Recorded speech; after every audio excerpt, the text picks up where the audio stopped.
We are No! live.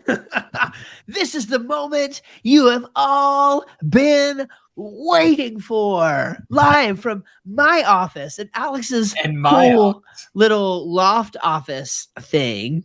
This- It's wait, we did that already. We did that first. We weren't supposed to do that first. I switched it up. You did it. It's your fault. This isn't an office. This is a fake background. I'm on the toilet.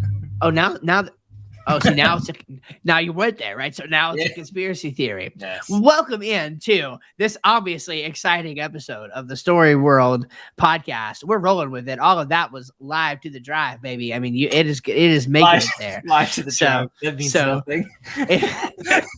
It used to mean something back when you recorded. Well, I mean, I guess it technically is, right? Because we're still recording on a hard drive, kind of. So live to the anyway. Oh, so yeah, that's good. It does mean something. So, but I'm Steve. This is your boy Al. What's up, man? We doing good? I'm obviously excited to be here. The excitement is apparent. Yes. Oh, this is apparent. So, well, how could you not? How could you not be excited when you think about the fact that we are getting ready to run one of the best movies of all time, I think, Dune, through the meat-o-meter. I mean, rating this movie by its cut of meat. Did you know movies have cuts of meat? Well, they do. They sure You might do. not have known that. They sure do. Me and Alex have spoken, and we call it does. To the grinder. We're gonna put it through the grinder. Yes. We'll see what comes out the other end. Do you remember those old videos, those Will It Blend videos on YouTube where they would run things through the blender? Yes. Yeah, we're gonna run our movies through the grinder. Will they grind? Will they grind? And will Does they that work? turn to meat? Yeah. Okay.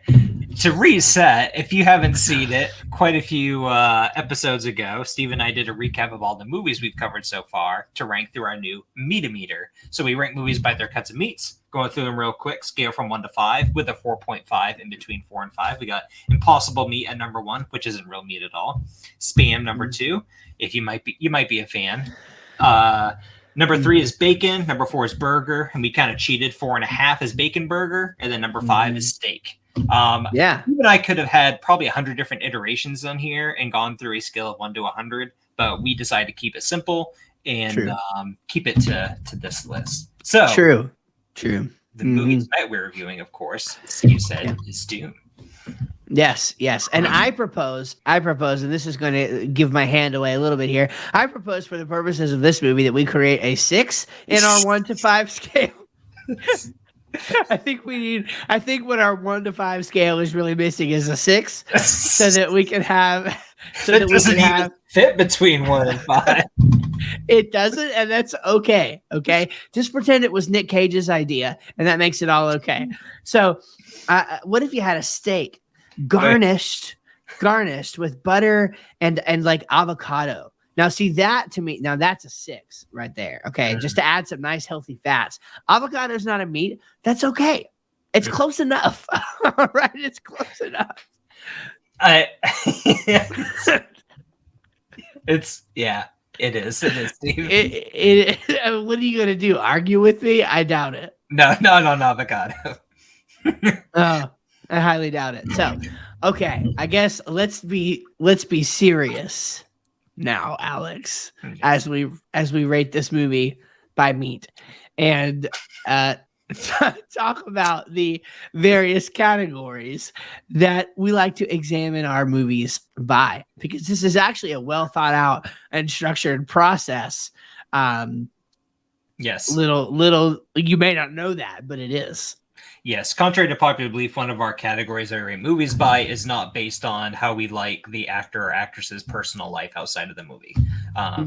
So that is sadly not one of the categories. Yes, the Nick Cage exception though is kind of there, right? I really just appreciate Nick Cage. A movie that contains Nick Cage typically is ranked steak level.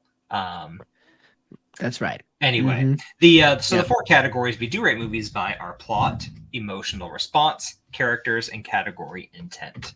So that is how we're going to be ranking Dune, and with our just own personal analysis and how much we like or dislike the movie. Steve, What is Dune? Dune.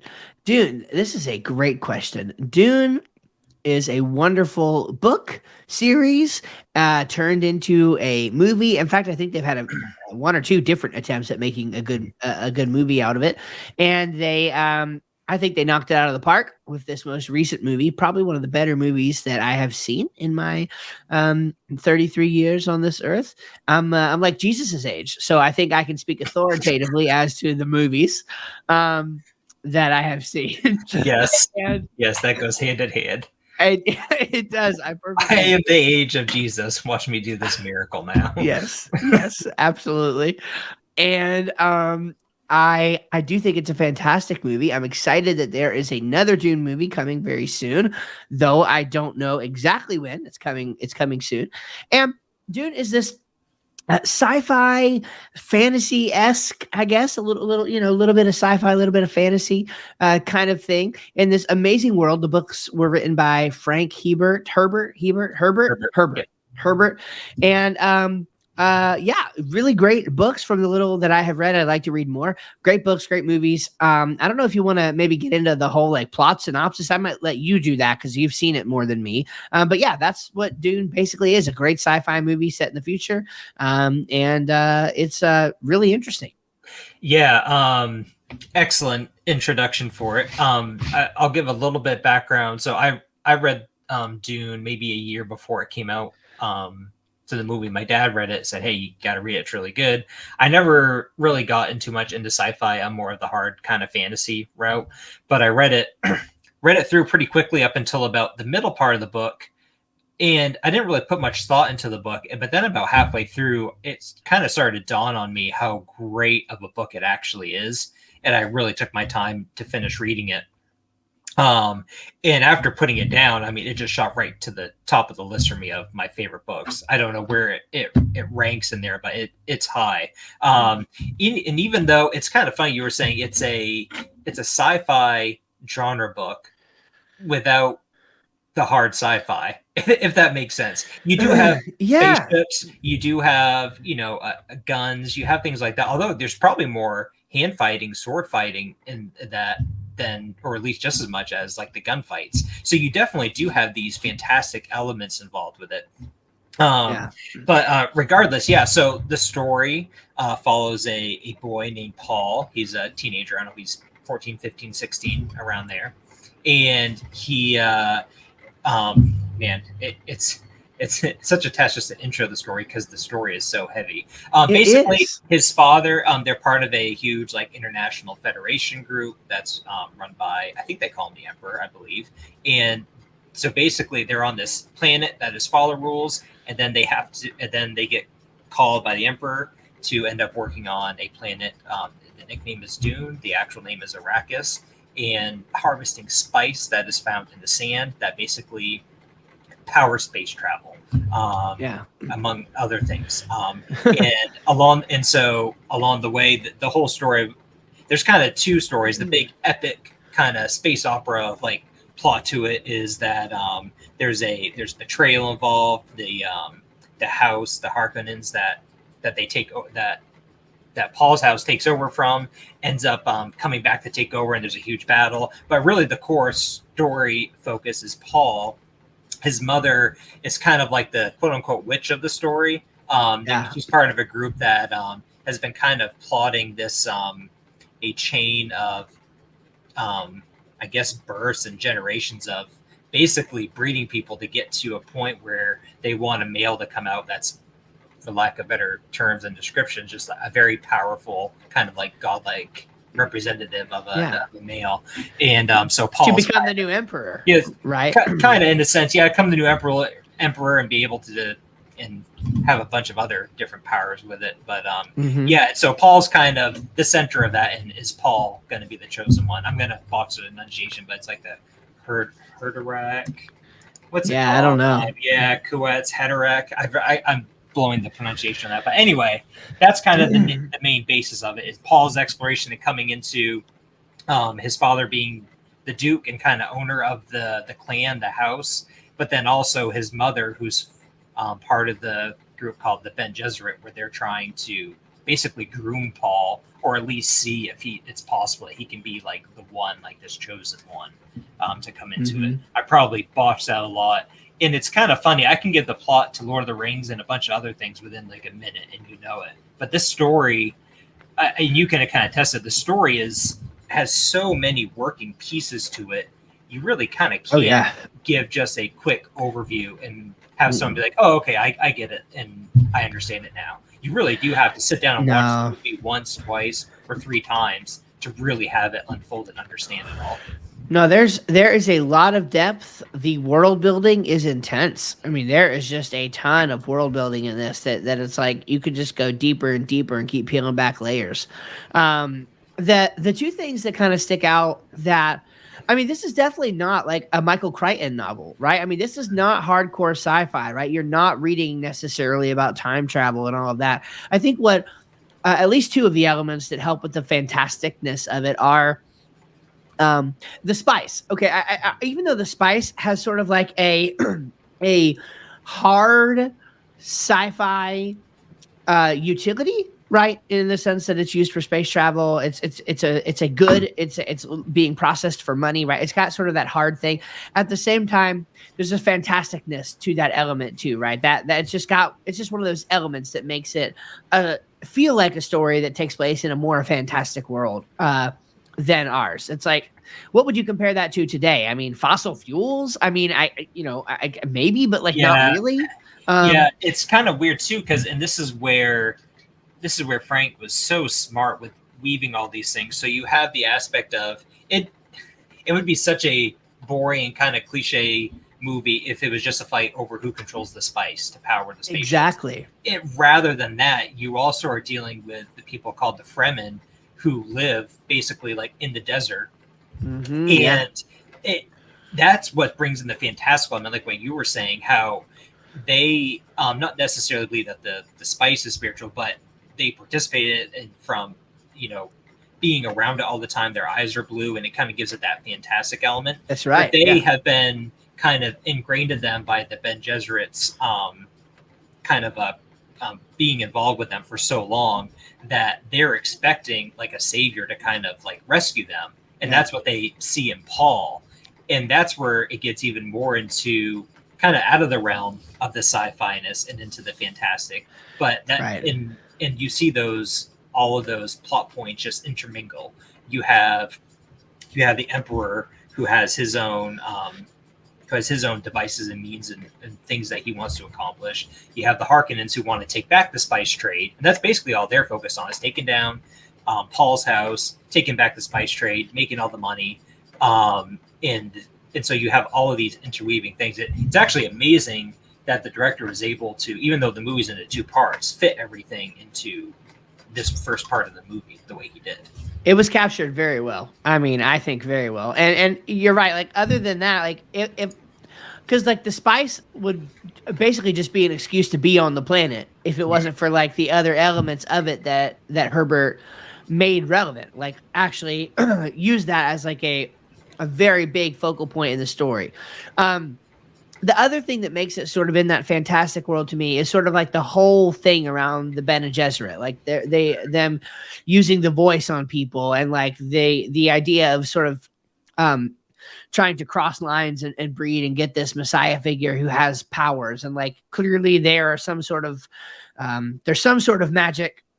Is that fair to say? There's some sort of magic system, right? There's, because Paul puts his hand in the box, whereas like his hand is being tortured, but it's actually not being tortured. It's interesting. It just feels like it, and I'm sure there's so much in the lore that I haven't dug into yet. But so I'm sure there's maybe obvious answers for this. But just from having read Dune, the only thing that I know of is basically that like the magic kind of comes from certain breeding and certain things that just normal humans have found along the way in order to make this outcome, kind of like a naturalistic kind of perspective with like fantastic outcomes, which is interesting. Another thing too that kind of is a little bit more on the sci-fi-ish realistic side of things compared to the fantasy side, but like the mentats, the people that can like really calculate and stuff. Again, I don't know the whole history and lore to it, but essentially the whole universe, or the portion that contains humans has banned AI. And so in order to replace that, they've trained humans in such a way so that they are basically like supercomputers. So that's also kind of mixing like the sci-fi and fantasy element into it too. At the core, it has like sci-fi foundations, but it almost manifests in a fantasy way. Yeah, exactly. It's the perfect marriage. I think that's why I really like it so much. It's like it's not like, I'm not traditionally a huge fan of hardcore fantasy, nor am I a huge fan traditionally of like hardcore sci-fi, although I definitely lean more sci-fi. But like, this marries them in just the best way, and I think that's why it has such broad appeal. So many people like it. Absolutely, and I'm really glad that I don't know how to pronounce the last name, Villeneuve directed this movie. He obviously is someone who loves Dune. Only someone who's actually really passionate about everything that Dune offers can make something this good with it. Just phenomenal. Yep. 100%. So kind of going through the categories here, we'll hit on first, even though we've kind of touched on it, but the plot. I guess I actually think someone probably could watch the movie and be overwhelmed with the plot because there's so many intersections where the plot crosses. However, I think if you just kind of take a breath and a step back, and just kind of follow it, instead of having all these questions and trying to worry about what's going on, if you just take what the movie shows you, you can follow the plot pretty well, and it's very interesting. There's more questions I think asked in the first one. Yeah, there are answers. A lot of the answers are going to come in the second part, but it very much sets up a very interesting story. Yeah, like there is like so far in this first bit of the movie, there's not like what I would call like your standard hero's journey thing going on. Like there's, if anything, there's just like hints toward that and like shadows of that. Like it's, if you think about it, there's not a whole lot of depth to of plot movement, if you will, right? There's but here's the thing though, it's a long movie where a lot of stuff happens, right? And no, this is what's so interesting about this movie. No, obviously, other than there's one big scene, right, where there's like this huge, like basically takeover of the Atreides compound on Arrakis on Dune. All right, so there's that one. Oh, spoilers, by the way. But so, right. So if you haven't learned that by now, then you haven't been paying attention and you should just turn the podcast off. So there's obviously like that one thing, right, where it's pretty huge, but like it's a long movie where like a lot of stuff happens. Each piece on its own, very cool. Each piece significant to a larger story. And yet, in my opinion, you don't really feel like there's a whole lot of plot movement. You kind of end the movie thinking, what just happened? And what's going to happen next? Right? And so I don't think that's a bad thing. I'll be honest. I had the same thought when I read the first Lord of the Rings book. Okay. So I read the book before I did the movie. So I invested 17 hours into the Lord of the Rings book, and judging by the way it was set up fairly early on, I thought for sure 17 hours later the ring would be, everything would be taken care of. Mordor would be saved, all that, like Middle Earth would be happy, and the next book would just be like the next adventure, whatever that is, right? I was shocked when the book ended, where with them basically like going out on the river or whatever. And I was like, what just happened? A lot just happened. So much happened. 17 hours. Like everything happened, but nothing happened. And I feel the same way about Dune. Now, so Lord of the Rings, objectively, one of the best stories ever told. So I don't think this is something that we can say takes away from Dune. I certainly don't think it takes away from it. I mean, I thought it was great. But to your point, a first time viewer or reader, depending, I don't know how the books are set up, but so definitely of this movie, a first time viewer could be like, what did I just watch and what's happening next? And why did so much happen, but nothing happened at the same time? Does that make Yeah. sense? Well, like I said, the book was kind of the same for me. Like I said, I was kind of reading it and just basically taking it for what it was worth. I think for the movies, you do have to do that. But in the books, since the books do give more detail, you definitely can pay more attention and get a little bit more from it. But that's how I read the books. It was just so much. And I just kind of was just like, okay, he's telling me this, whatever. And I kept reading. And it wasn't until about that halfway mark which would be kind of at the end of the first movie, get more or less, where it kind of hit me where I thought, oh, wow, there's actually like some really important stuff to this that's finally coming together. In the movies, more or less same thing. Yeah, there's some really cool parts. There's obviously plot stuff you can put together, but the whole time you're kind of being drug around, being like, basically on a tour, being pointed at and saying, okay, here's this little foundation here, here's this little thing over here, and you're trying to just put it all in to make a coherent picture of the big picture of what's happening.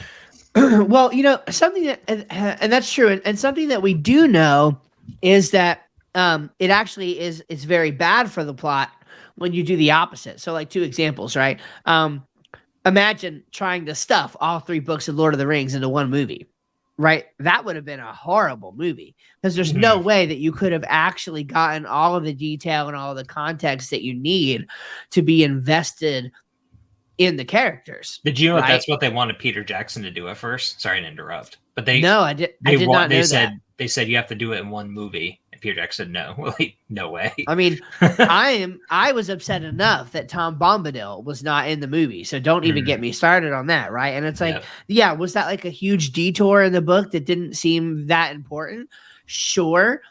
At the same time, like, just the added element of mystery that brought is something that, like, the movies are quite obviously lacking if you are someone who has read the book.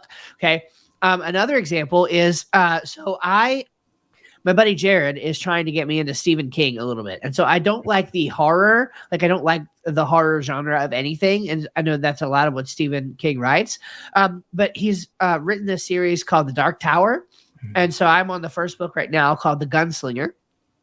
And I've expressed some frustration at how slow it seems to be moving. It seems to be moving a little slow for my taste. Well, it turns out there's a movie called The Dark Tower, and it's got Keanu Reeves and Idris Elba in it. 2 fantastic actors. I don't know who directed it or whatever. But the Dark Tower series is a 7-book series, and this is one movie that apparently tries to accomplish the whole book series in this one movie, and it was a total bust. Like, I told Jared, I was like, did you know that this was a movie? He's like, yeah, never watch it. It's like a horrible movie, and everybody knows it because they tried to do exactly the opposite of what we're talking about here. So I think while we may say, like, it's kind of weird that you can watch a 3-hour long movie that isn't about anything and yet so much happens, I think that it has to be this way for this kind of story. So I think the plot is great. Well, and the thing that just popped in my head is if you tried to make the movie any less than that, you would be doing Frank Herbert a huge, like, disservice, because, like, his book is meant to be very thought-provoking and and really make you think about things. So if you did dumb it down at all or didn't have those core foundations, it wouldn't be the Dune that he set up. Exactly. Yeah. No, that's awesome. A very good point. So cool. There's the plot. Emotional response. There are plenty of parts in this movie that really tugged on, I'm going to say, like, my heartstrings, but got my emotions riled up, and the actors did a great job. The scene that I think about the most that really did it for me was when Paul's with his mother and they kind of crash in one of the ornithopters and they're under the tent in the desert. And he's kind of having, like, one of those moments where he's, like, seeing, like, the future in different ways. And he's, like, kind of, like, having one of those kind of moments in himself. And I forget exactly if his mother tries to tell him something or tries to comfort him, but then he gets mad at her and basically says, like, you did this to me, like, you're part of the Ben Gesserit, and gets very upset. And you can just really feel that emotion in him and kind of the struggle. Another thing too, it's not really like a single moment that you feel like the emotional tenseness, but throughout the whole thing, I think Paul's character is great. He's a kid, but he's very strong and very sure of himself. But at the same time, they didn't make him a character where he's like some like indestructible kind of cocky person. Yeah. I think the character of Paul he strikes a really perfect balance between almost kind of what you would actually find a kid his age who stick him in that position and someone who's a little bit more mature for their age might act like. So I was just really impressed with how well they did with that. Yeah, and I'm kind of like I totally agree with all of that, and I'm kind of in the same boat. Like for me, it's actually kind of hard to untwine the emotional response from the characters in this particular movie, because like so much of the emotional response is like that is where the plot development happens, is in the character development, right? So this particular movie is very character development driven, even though like a lot of like what you might even call significant characters are basically out of the picture in this movie because of the takeover that happens and all of that. But like Paul's relationship with his dad, Paul's relationship with with a couple of the people that were like in his dad's royal whatever, obviously his relationship with his mom, the mom's relationship to the dad is explored a little bit. Like you find out that she's a concubine, right? She's not actually his wife. And there's like, it's never like overwhelming. Like your tears aren't necessarily being jerked like or anything. Yeah. Like it's not a tear jerker. It's more of like an urgent emotion that you feel, almost like more of a thumping of the heart rather than it affecting, like you said. It's like there's this this sense of importance. Yes. Right. It's like that's a great way to say it. You know that what's happening to this story, those characters, is important, not just them personally, but like is important to the universe. Like whatever's happening in this situation is super important, and you feel that weight on yourself. Yeah, exactly. Speaking of, just because tying emotions and characters kind of together here, man, the Baron Harkonnen, the antagonist in this movie, such a good job. And the music that goes along with anytime he's in the scene and just his demeanor. Oh man, so good. 100%. And even the characters that like somehow characters that don't even take a particular role, like whatever the girl's name, which do we find out her name? The girl that Zendaya plays, do we know her name? Yeah, we do. I actually forget her name, but yeah, I think she does. I forget it, but yeah. And that's the thing, like you can tell she's going to be a main character in this thing going forward, but like she's not one right now. And yeah, like there's even like somehow they accomplished character development within characters that don't even actually show up until like right at the end of the movie because of like the visions that Paul is seeing and all of that. The lady who was there, who was a Fremen, and is also the person who is like acting on behalf of the emperor or whatever. You know who I'm talking about? Yeah. Even she, like, there's this. She's got her whole. And she's a minor character, relatively speaking, and she's even got this whole story arc in there, and like where her and she gets to like succeed in her, mission, if you will, for the Fremen. And in this, and it's just it's like all these characters somehow there was time enough to give them all each their own arc, and like those character arcs invoked a heavy emotional response. So you talk about well done, man. It was bravo. I want to say this too about the books is it gives the spotlight to a few more characters or different characters than what the movie did. So again, spoilers, but you know how the doctor is the one that betrayed them because the Harkonnens have his wife.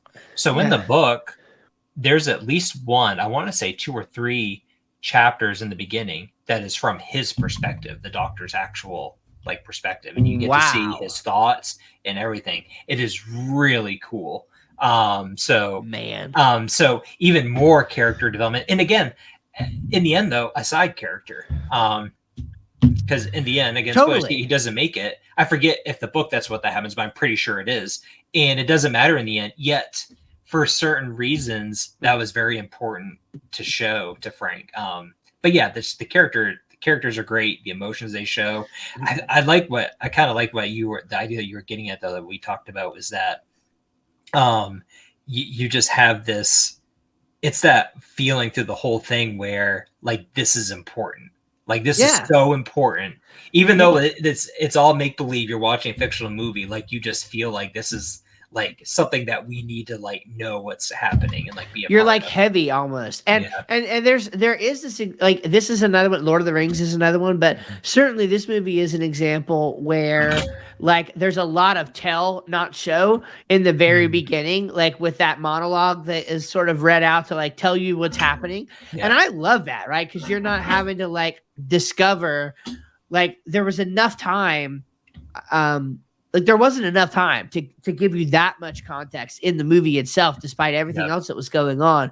And so like it takes about 2 minutes and just tells you what's up in this world, what the spice is, who these, like what's the deal with the houses. So you don't have to like, your brain's not working overtime to figure out all that stuff.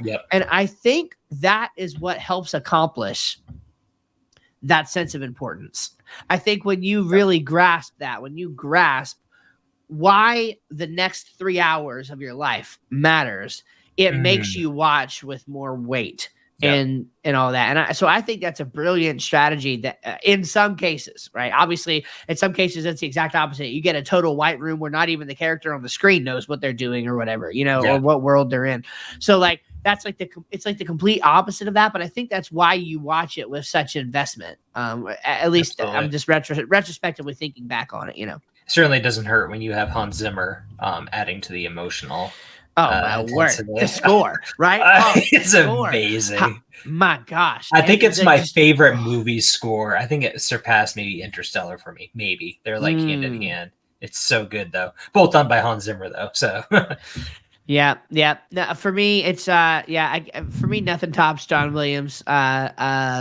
Jurassic Park. That's true. That is a really good one. Nothing beats it for me. I get all the feels when I hear that theme. I get all the feels. But Dune is fantastic, and if you look up on YouTube, it's fascinating to watch some of the interviews and some of the making of the soundtrack. Oh my gosh, just insane, the movie score. So that most certainly helps. And in fact, it's more than just that, right? It's you know, there's a lot of good movie scores and a lot of talented people who make movie scores, but there are some movie scores. Jurassic Park, frankly, is a great example. I think Dune is a great example where the score has a big part to play in the world building, right? 100%. The score itself actually adds to the world and transports you there in a way that like I don't know, it just doesn't matter. For some movies, like the score just doesn't really matter to do that, but especially in this high like sci-fi fantasy drama, I think the score is a big part of transporting you into a different place, and it so does that. It's so good. It's great to see, and I'm sure there's a history of this all on its own, but it's great to see composers really really taking on the role of not just, okay, I'm going to make great music for this, but I'm going to enhance the world and make it even more real with this music. I'm going to tell the story with the music while you tell the story with the words, right? It's that. And it's like there's two stories happening, but they all blend into one just amazing story. So it's great. And then the last part, category intent. This actually is interesting for this one. Kind of what we were saying is that, okay, sci-fi movie has some heaviness to it, a little bit of fantastic elements. I think they did a great job fitting it into that non-genre category that it is. The sci-fi elements that are in the book that make it a sci-fi are in the movie as too, but he doesn't go all out on the sci-fi. He doesn't make he doesn't add like different starships fighting in the sky, or he doesn't add to it. He gives a right flavor of every single element to the story to give it what it needs, nothing more and nothing less. So the category that it shoots for, which is really kind of no category in a sense. It's all focused on the story, like Sort of its own nails category. it. Yeah, it's its own thing, and they just really nail it. Well, it's like if you watch this movie expecting Star Wars, you didn't get it. Sorry. Yeah. If you watch this movie expecting Star Trek, you didn't get it. Mhm. Sorry. You know, if you watch the movie thinking whatever, like Lost in Space or Galaxy Quest or just whatever thing you want to think about, Yep. you didn't get it. Like that's not what this movie is. It's like Lord of the Rings in space. Like it really is. And Yeah. I don't know, like that's almost the best way that I can describe it, to be honest. Like it's basically Lord of the Rings in space. Even though the storylines are different, but like just that feel, that vibe. I agree. Yeah. And I don't know that you could just put it in a box. Now there are some other things though. I haven't watched. Are you familiar with any of Isaac Asimov's work, like Foundation? No, I don't believe so. Okay. So those are sci-fi. I have not seen them. Okay, so I'm just so if you're listening to this and I'm totally ignorant right now, I'm sorry. But like there are some things from like that around that same era when Dune was originally written where like the sci-fi was a bit maybe a bit different than it is today. So the problem with today's sci-fi is that we know too much, right? And so we now have to start getting really weird. And and it's okay. Like for example, like two of the books that I just read recently, both by Blake Crouch, heavily explore themes of time travel. And if you think about that, it's because it's one of those things that we really don't have down yet. Like space travel, there's things that we don't know, but there's a lot we do know. And our limitations are not like how to get out of the atmosphere, how to get to space. We already know how to go to Mars. We know how to go to the edge of the solar system. Yeah. Obviously, there's a ton we don't know because we can only go so far as of right now, of course. But like, it's not like we have no clue how to get to the next place. We're just limited by distance and how long it takes humans to travel and all of that. So I feel like sci-fi from like that 60s, 70s, 80s era was like, I don't know what I'm trying to say, but like we just didn't frankly know as much back then as we know now. And so I think it was maybe a little bit more imaginative. And I could be speaking out of line here, but I think that's true. And so I don't know if Foundation or whatever falls into that category, but there are a few things like that where even just looking at the logo and like getting a basic plot synopsis, it sort of feels like it's in that same thing. So all that to say is that the category is not like ultra nerdy sci-fi. You know, we're not talking about time travel here, but it's not ultra fantastic fantasy where you're in a completely different type of world and you're not even talking about humans anymore, and like you got hobbits and elves. Like it's not necessarily that either. It's just this perfect marriage between the two. And so since it made up its own category, I think it has to ace this category. It has to ace it. But yeah, that's kind of where I'm at with it. Yeah, absolutely. I agree. Which brings us to our final meat ranking. Yeah. What is Steve, this one? Okay. What do you got? What do we got? Let's do 3, 2, 1, and then we'll say after one, we just say our category or our rating. Okay, right. Ready? 3, 2, 1. Steak. Yes. All the way. This is the steak. This is the steakiest, juicy steak movie. I mean, it's really good. I really enjoy it, and I could watch it again and again, and probably learn more each time. You know, it's a real good one. It's one of those ones too where I'm just thinking about it. Like, I guess you could say this for any movie, Lord of the Rings, but it's a movie where I could almost watch this one in segments, like 10-15 minutes until it gets to like, because the movie is kind of broken up into like these different chapters. You could watch a 10-15 minute segment, shut it off, and like think about it for a few days, and then come back and watch. Like, it's one of those movies where you really could do that too. Yeah, it's kind of like reading a book, right? Like it's the most reading a book like watching a movie experience I've ever had. I mean, it's really good. It's quite unique. 100%. All right, on to story of the weeks. So just a quick, not really command to, just a quick note, but I am reading through the Dune books again, and once my website launches, I start making YouTube videos in another month or so, I am going to do a deep dive analysis on the book. It's not really going to be a book movie comparison. It really is just going to be looking at the book and walkthroughing it. So I'm really excited about that. I'm excited for that too. I can't wait to actually watch that. Man. Yeah, I know. It's about time. I got this guy making a website for me, and so hopefully it pulls through. Yeah, I hope so too. He's doing a pretty rough job so far. So. And then, so my real story of the week is, I kind of talked about it before. I didn't really have a story of the week, so I'm bringing it up again. But the Thomas Covenant books, I'm in the second series of it. So there's first series is 3 books, second series is 3 books, and the final series is 4 books, 10 total. So I'm on book 5, The One Tree, the second book in the second series. And it's interesting. I've read the first series more times than the second one. I always forget how good the second series in. I feel like that just Donaldson, the writer, just comes, it just really makes his writing even better, and the story is a lot more intense.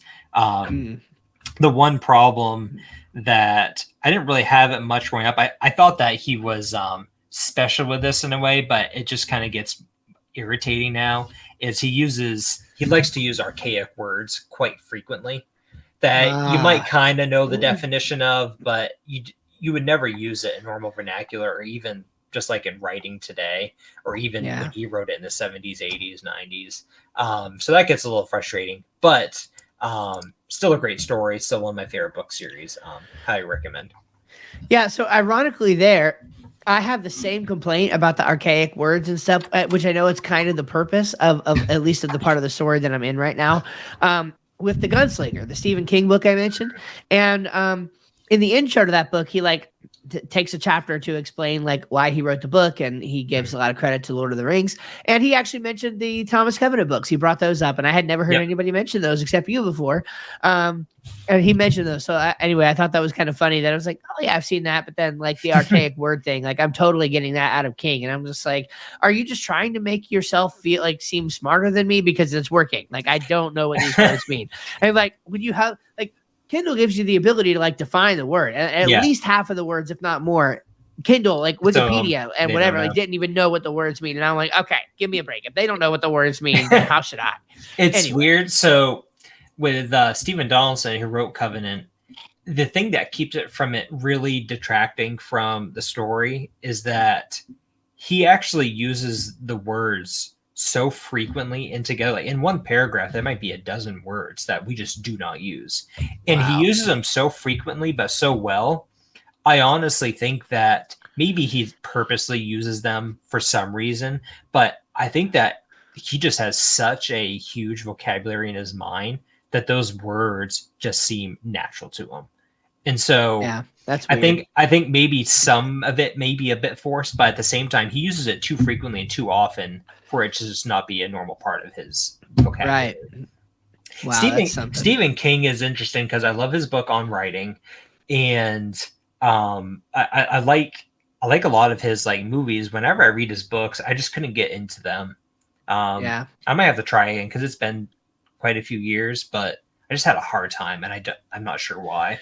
I mean, I'm having a hard time with this too, but I'm holding out because I'm hearing from Jared that it does pick up quite a bit. And when I read the plot, the synopsis of the story and the whole series, especially, it sounds really, really cool. I think I'm just kind of bogged down in this current part of the world that I'm trying to get through. And it doesn't help that it's that the part that I'm in is Western-esque, and I don't like Westerns. And so that doesn't help, but I'm holding out for the point where there's portals and time travel and multiverses and all of that stuff supposedly that we're going to be getting into, and I can dig that stuff. So I'm working on it. I got to book 4 or 5 of the Dark Tower, and the first one, it was very up or down for me. I forget which one it was, either book 2 or book 3 I really liked, but then the other ones just again, I don't know. So I'm curious to see what you have to say about it. So I've heard that a lot of people favor book 4, actually. Book 4 is the one people like the most. So I don't know if you actually read that one or stopped just short of that one. I stopped on one. I either stopped on 4 or 5, and I forget which one. It's been 7 or 8 years now, so I can't recall. Cool. But. Yeah. Well, I'm trying to give him a chance. So my story of the week is Star Trek: Strange New Worlds. Great, just a great show, just a fantastic show. They're doing a really good job with this, in my opinion. And episode nine, I do believe, was a musical episode, and I don't like musical episodes of things. I don't either. I actually just don't like musicals. This was fantastic. Even my Really? wife was saying, yeah, Tiffany was saying, like, it's so well done. Like, it's a musical, but they break the fourth wall with it. So they know, so they know it's a musical, but they don't know why it's happening or how it's happening, and it shouldn't be happening. And it's not like they are singing.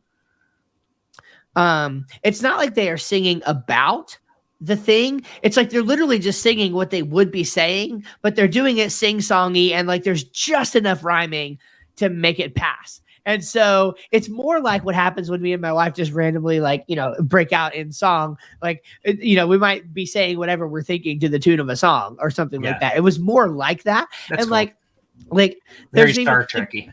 Yeah, like they were so self-aware, right, of like what was happening at any given moment, that it was like they came to the realization, spoiler alert here, but like they came to the realization that it's really easy to lose your train of thought when you repeat the same thing over and over again. No, they came to the realization that they were doing the singing, and like how they could dadgummit, I totally lost my train of thought. I hate when that happens. I was on to something so good. Like I was really, it was related to how they broke the fourth wall, and I totally forgot. You guys are going to miss out on this awesome knowledge that I have because I can't remember. I was talking too much and now I forgot it. And I'm still talking. We all have those moments, Steve. We all have those moments. Anyway, it was a really good episode. I'm shocked at how well done it was, and they were able to just it was just so meta and so good for a musical episode, and they figured out how to like break out of it. I now remember what I was going to say. Like they even make the point that in musicals, they're like, yeah, we're in a musical, and like in a musical, you got to get everybody emotional because like the song breaks out when like some super emotional thing happens, and so to get out of this, we need to like raise the volume. We got to get everybody on the ship singing, and we got to get like some super emotional thing so that you can't express it with words. You can only express it through song. It was so meta. It broke all of the fourth walls, and it was just amazing. It was great. So highly recommend. Excellent. All right, Steve, that wraps up another wonderful week of our podcast. What do you got to say for yourself? It does. Hey, if you are watching, here's what I got to say. Hide your kids and hide your wife. If you are watching on YouTube, like it. Smash that like button. That's what the kids say. Smash that like button. Share it with a friend. Tell others about it. This is the craziest, like, zaniest podcast ever. If you listen to this episode, you, my friend, are a rock star. My camera went out, so now I'm like ultra blurry on screen, and I don't even know why or how that happened. And so I'm still talking, but you can't see me. So I guess we should go. But if you're listening on Spotify or something, then it doesn't matter anyway. That's true. Thank you for listening, everyone. Until next time. Thank you.